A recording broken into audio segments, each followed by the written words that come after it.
Is Forex trading like playing poker? This question has popped up a bunch of times in forums, as many have noted several similarities between trading and the card game.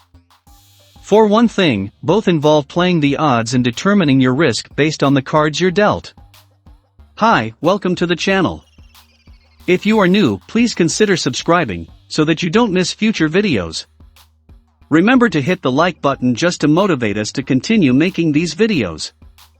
By the way, if you are interested in making money online via trading etc., visit the links in the description box below. Let's get into today's video. It can be said that the best poker players possess qualities that could translate well into the world of trading. Let's take a look at three main things we can learn from our poker counterparts. 1. Money management. In the game of poker, a player tries to increase his bank roll by making calculated bets based on the hand he's dealt. Similarly, your goal in trading is to grow your initial capital by risking a part of your account on a trade. In both cases, one has to know how much to risk in order to stay in the game. Just as going all in poker can either result in a huge win or an early exit from the table, betting the farm in trading can lead to an empty trading account. Aside from that, it's not just a matter of knowing how much to risk, but also when to play. Seasoned poker players such as Big Pippin's all-time idol Phil Ivey are very selective with their hands, as they wait for good opportunities that they can press to their advantage. In Forex trading, you also have to know when the odds are tilted in your favor, when to add to your position, when to cut your losses, and when to stay on the sidelines. 2. Knowing who you're up against.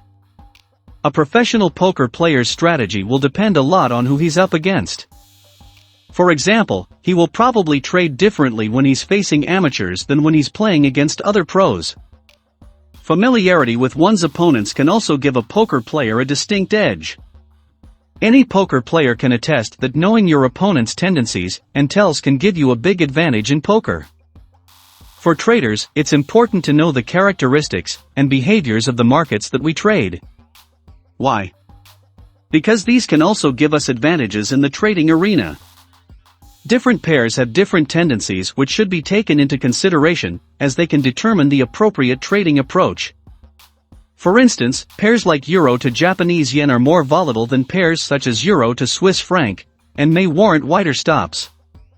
3. Controlling emotions. The best poker players have mastered the art of controlling emotions, because showing apprehension or excitement at the table can tip off their opponents.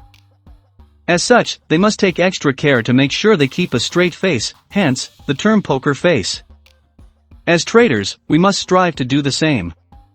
If you really think about it, to a certain extent, it's actually easier for traders because we don't physically have to hide our emotions.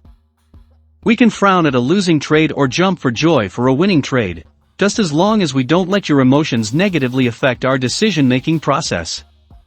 There you have it, 3 things traders can learn from poker players. But be careful not to treat trading like gambling, folks. Remember, trading is a business more than anything. If you learned something new in today's video, please remember to click the like button. Leave a comment with your thoughts in the comments section below. Again, hit the subscribe button so that you do not miss future videos. We will see you in the next video.